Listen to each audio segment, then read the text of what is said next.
There, I received a smart door lock as a gift. Let's open the box, show you everything that's included, and then show you installation process and show you all the features.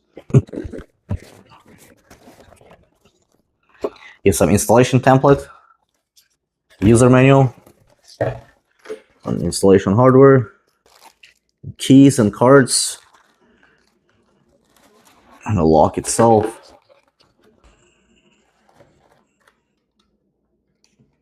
Start by installing this lock inside the door and then secure it with 2 screws.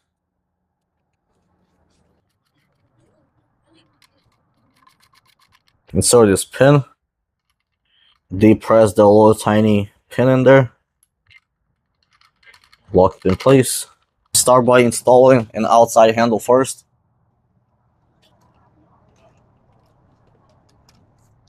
The inside one, first start with connecting this wire. Secure both halves with 2 screws. To access the second screw, you have to press the handle up or down. To install batteries, lift this cover straight up. You need 4 AA batteries. Close the cover. This is what lock looks like when it's fully installed. In the front, it has this passage mode.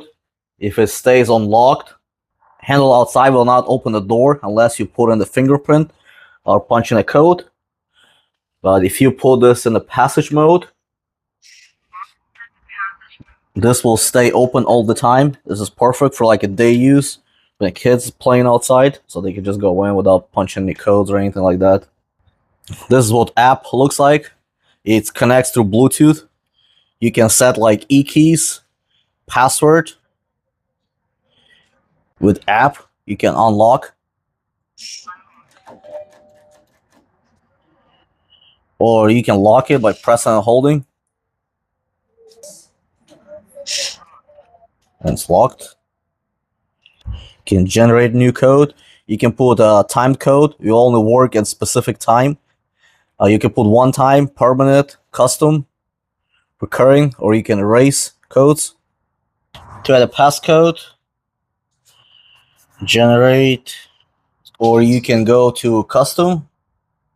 You can make it click on permanent.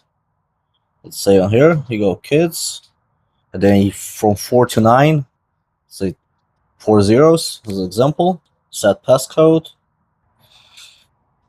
Complete it. See if it works. 1, 2, 3, 4. Works. We set one-time password. Show how it works. The door will stay open for a couple seconds, then we'll lock. You can change timer also. You can program cards. You already get 2 cards in the box with the lock, which is really nice. Click add card. Permanent. Enter the name. 4 keys. Okay. Connecting with lock. Please wait. And scan the card. Use the audible confirmation. So door is locked now. It works perfect. Try to add fingerprint. Do a fingerprint. Add fingerprint. Permanent. Put the name. We'll start. Please press your finger on the sensor. Please press again. Please press again. Please press again. Input accepted. Works perfect. Really nice lock. Definitely recommend this one. This lock works with Alexa, but you do need a separate gateway for it to work.